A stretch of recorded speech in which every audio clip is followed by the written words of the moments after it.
प्रिय दोस्तों, नमस्कार। जब एक बालक ने अपनी माँ से जिद कर लिया संन्यास, और संन्यास लेकर, कोई छोटा वोटा नहीं, कोई ऐसा वैसा सन्यासी नहीं, इतना महान योगी बना, इतना महान, इतना महापुरुष हुआ कि जिसे भगवान जैसा पूजा जाता है, भगवान कहा ही जाता है। सत्य को पाया और सत्य को बांटा, इसी पर हम वीडियो में बात करेंगे। उससे पहले अगर आप चैनल पर नए हैं तो सब्सक्राइब भी करें। वीडियो को पूरा सुनेंगे तो आप उसका अधिक से अधिक लाभ उठा पाएंगे। पसंद आने पर शेयर ज़रूर करें, शेयर करना ना भूलें। हम चलते अपने वीडियो की तरफ। प्रिय दोस्तों, ये दक्षिण भारत की बात है। दक्षिण भारत में राज्य केरल, आज का जो केरल, तो दक्षिण भारत में केरल राज्य में पेरियार नदी के तट पर कालड़ी नामक एक गांव था, स्थान था, गांव था, ग्राम था। वहां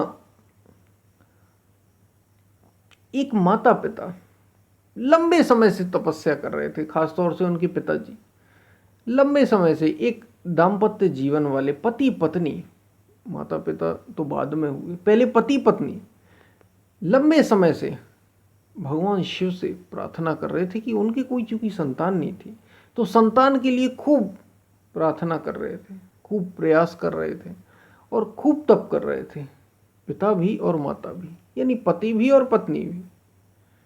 भगवान, ऐसा कहा जाता है, ऐसी मान्यता है कि भगवान शिव ने उन्हें आशीर्वाद दिया। स्वप्न में दर्शन हुए कि तुम्हारे यहाँ पुत्र का जन्म होगा, बड़ा मेधावी।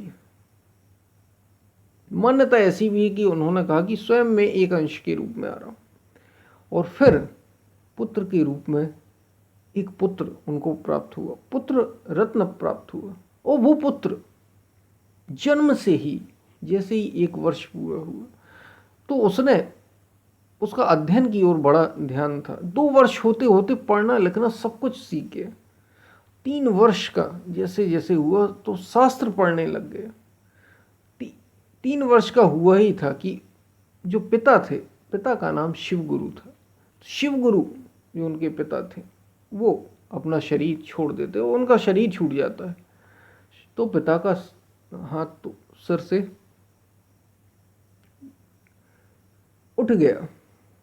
अब गुरुकुल उस समय हुआ करते थे, तो गुरुकुल में शिक्षा के लिए गए। ये बालक गया था। अब 3 वर्ष का बालक, आप सोच सकते हैं, पिता का हाथ सर से उठ जाए। 3 वर्ष का बालक कितना छोटा होता है। माँ अकेली, माँ की भी आयु वृद्ध हो चली थी। वेदों के, वेदांत के अध्ययन के लिए गुरुकुल गया।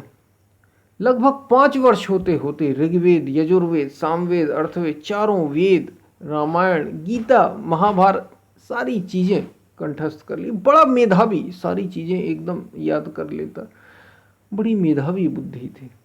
7 वर्ष की, और एक बात अपनी माँ से अक्सर ये कहने लगा कि मुझे सन्यास लेना है। ये वो हमेशा कहता, माँ टालती रहती। बच्चे की बातें, 5 वर्ष का, 3 वर्ष का बालक क्या बातें करेगा, तो ये बातें करता रहता, बार बार सन्यास की बात करता। तो बच्चे खेल खेल में तरह तरह की बातें करते छोटी उम्र में। कोई भगवान की बात करता है, कोई शिव की बात करता है, कोई राम की बात करता है, कोई सन्यास की बात करता है, कोई विवाह की बात करता है।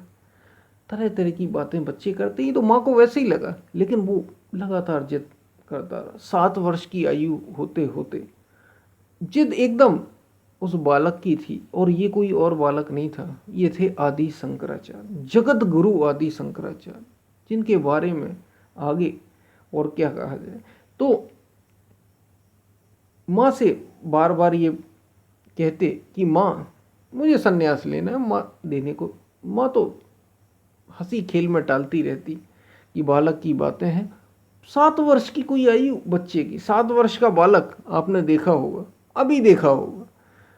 क्या ऐसे बालक होते हैं जो सन्यास की उम्र लायक हो? वो तो ठीक से बोल बात समझ भी नहीं सकते, लेकिन वो बालक ऐसा नहीं था, अद्भुत था, दिव्य था, और यूं कहें कि शिव का ही रूप था।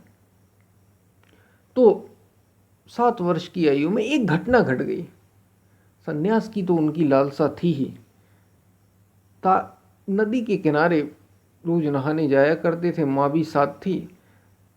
तो जब नदी में आदि शंकराचार्य वो बालक गया और नहाने का जैसे ही प्रयास कर रहा था कि मगर ने एक पैर उनका पकड़ लिया और वो बालक एकदम चिल्लाने लगा कि माँ मुझे बचाओ बचाओ। माँ ने देखा कि इसे क्या हो गया। अब माँ जो तैरना नहीं जानती नदी किनारे बैठी थी, उसने कहा कि मैं तुम्हारी कैसे सहायता कर सकती हूँ। माँ प्रयास करने लगी, लेकिन उन्होंने तभी देखा कि वो उस बालक के पैर ऊपर हैं। लेकिन शंकराचार्य के तो मन में एक ही सन्यास का भाव था और उनने माँ से कहा कि माँ अब बताओ तुम मुझे सन्यास लेने दोगी या नहीं, नहीं तो ये मगर मुझे खाए जा रहा है। माँ को कुछ समझ में नहीं आया, वो तो घबरा गई। उसने कहा ठीक है भाई तुम सन्यास ले लेना, लेकिन निकलो पहले कहीं, किसी तरीके से वहां से बाहर तो आओ। फिर क्या था, शंकराचार्य वहां से निकल आए। ऐसी कहानी है, ऐसी मान्यता है, ऐसी कहानी है कि सन्यास के लिए उन्होंने ऐसा प्रयास किया था। माँ देने की तैयार नहीं थी, बस माँ से आज्ञा चाहिए थी उन्हें, क्योंकि ऐसा शास्त्रों में ग्रंथों में ऐसा आता है। उनकी ये मान्यता थी कि माँ से अनुमति तो लेना ही होगी। पिता का तो हाथ ही सर से उठ गया, माँ ही थी।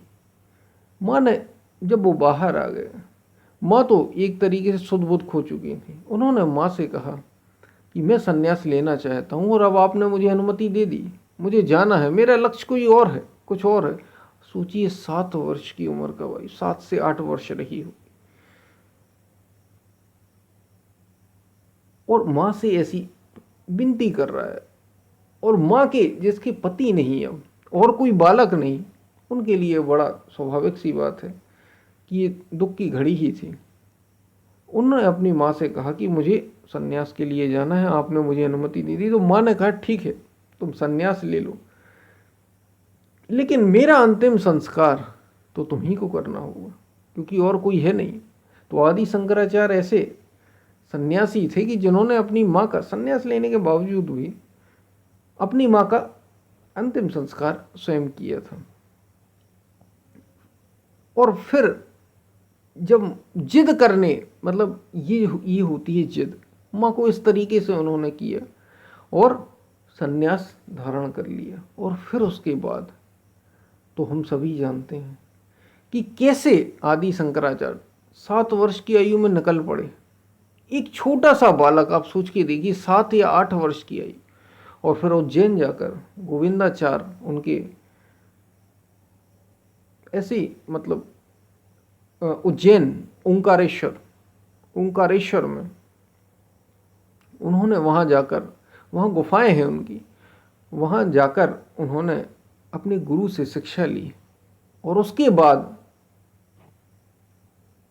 कई सारे ग्रंथ, कई सारे शास्त्र आदि शंकराचार्य ने लिखे, जो जगत गुरु कहलाए। मात्र 32 वर्ष की आयु में 4 मठों की स्थापना कर दी। आप सोचिए, एक व्यक्ति 32 वर्ष, लोग रोजगार के लिए, वर्तमान में भारत में ऐसी स्थिति है कि लोग रोजगार के लिए भी 30 वर्ष में कमा नहीं पा रहे, 32 वर्ष में लोग कमा नहीं पाते, सामान्य लोग। 32 वर्ष की आयु में शरीर छोड़कर चले गए, इस दुनिया ये देह ही त्याग दी, क्योंकि काम पूरा हो गया था। 16 वर्ष की आयु में उन्होंने सब कुछ निपटा लिया, कहा ऐसा जाता है। और बाकी के बचे 16 वर्ष ये सारी संसार और दुनिया के लिए थे, दुनिया में फैलाने के लिए, अद्वैत की जगह जगह। और सोचिए उस समय की बात, ना कोई घोड़ा ना गाड़ी, पैदल यात्रा करते थे शंकराचार्य, पैदल। शरीर ही इतना 32 वर्ष तक, इतनी उसकी हालत खराब हो गई कि वो उसमें कुछ रह ही नहीं गया। 32 वर्ष की आयु में पैदल यात्रा करते थे उस समय, और यहां से 4 मठों की स्थापना की। जब यहां से और दक्षिण से, खासतौर से उन्होंने उत्तर में ही ज़्यादातर समय व्यतीत किया। फिर कर्नाटक में एक आश्रम, कर्नाटक में एक मठ, पुरी में एक मठ, यहाँ द्वारका में एक मठ, और एक जम्मू के आसपास जो भी मठ हो। तो ये 4 मठों की स्थापना की। और शंकराचार्य पीठ हम सभी जानते हैं, उन नामों से चारों शंकराचार्य जाने जाते हैं। आज भी वो चलती हैं, वो गद्दियाँ चलती हैं, वो पदवियाँ चलती हैं, वो उनका सारा नियम है। अब वो जैसे भी रहते हैं, लेकिन मूल रूप से वो अद्वैत वेदांत की स्थापना की और भगवान शंकराचार्य कहलाए। चिदानंद रूप शिवोहम शिवोहम अहम निर्विकल्पो निराकार रूपो। ये जो शिवोहम शिवोहम की ध्वनि उन्हीं की थी। सोचिए, एक बालक 6 से 7 वर्ष का जिसने सन्यास ले लिया, और कितना उच्च कोटि का, जो भगवान कहलाया, जिसके अनुयायियों ने भगवान कहा, इतनी मेधावी बुद्धि और आत्मज्ञान। मुख्य मूल बात तो आत्मज्ञान है।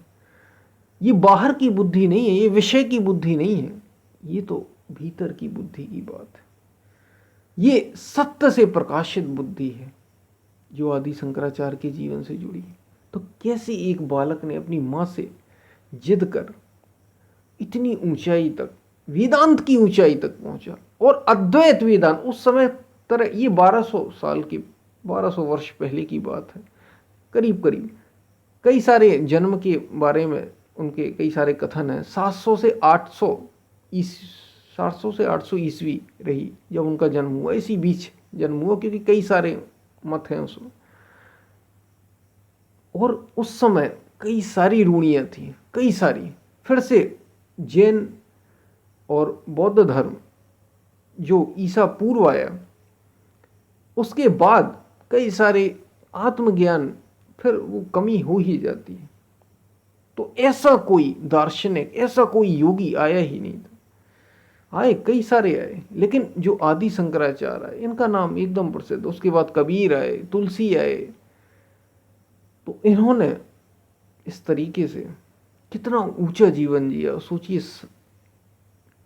और फिर अंत में माँ का अंतिम संस्कार भी किया, और 32 वर्ष की आयु, मात्र 32 वर्ष की आयु में अपना शरीर छोड़ दिया। वे थे आदि शंकराचार्य। सब कुछ, और जिनके आप आज भी पढ़ेंगे तो दंग रह जाएंगे कि ये ऐसा कैसे हो सकता है। और कोई बालक पैदल यहाँ से और हिमालय तक यात्रा करता है, और पूर्व में भी और उत्तर में भी। उत्तर में गुजरात यानी आज द्वारका नगरी, और पूर्व में पुरी, जगन्नाथपुरी। उत्तर में वहाँ यात्रा, यहाँ से पैदल यात्रा कर ली। मात्र 32 वर्ष की बात है, और इतना सब कुछ लिख डाला। अद्वैत का खूब प्रचार किया, अद्वैत मत का। बाद में इसके कई सारे इस पर वो लिखे गए, कई भाष्य लिखे उन्होंने। और सबसे प्रसिद्ध था, मैं स्वयं ब्रह्म हूं। मैं स्वयं, अद्वैत का मतलब ही है जहां दो ना हो, दो ना रह जाए, जहां दो ना हो, दूसरा कोई है ही नहीं है। उनके अनुसार ब्रह्म ज्ञानी ब्रह्म ज्ञानी नहीं होता, ब्रह्म ज्ञानी ब्रह्म ही होता है। ज्ञानी रह ही नहीं जाता। ज्ञानी होगा तो कोई और होगा जिसका ज्ञान हो रहा हो, दो नहीं रह जाते। ब्रह्म ही हो जाता है, सत्य ही हो जाता है। और आत्मा का न जन्म है और न मृत्यु। तो ये थी आदि शंकराचार्य की कहानी। हम फिर मिलते हैं, तब तक के लिए धन्यवाद।